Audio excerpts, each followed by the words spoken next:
We've had enough of trying to cut our way to greatness. You cannot, as a state, cut your way to greatness.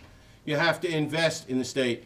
To compete in our global economy, we must ensure that training and education are affordable and accessible for all students in Minnesota.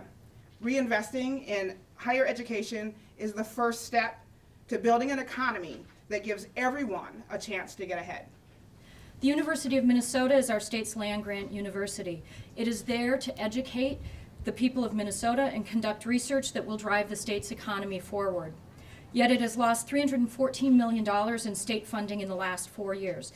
These cuts result in tuition hikes and the loss of faculty and frontline staff jobs. And we ask the legislature to ensure accountability and to restore its commitment to the land-grant university and to higher education as a whole. Over the past 4 years, early childhood care and learning has suffered $34 billion in cuts, and these cuts have come at the worst time for families. There are 7,000 families eligible in Minnesota for waiting, and they're waiting for supplemental funding to make sure that their children are in good care while they work. State aid to Minnesota City has been cut by a staggering $315 million in the last 4 years.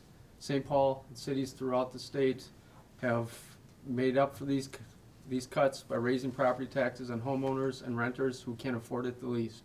Rudy Perpich used to say that what made us different than a flyover state in the Midwest is that we invested in the things that mattered, in a disciplined, educated workforce, in an infrastructure that could support business and business development.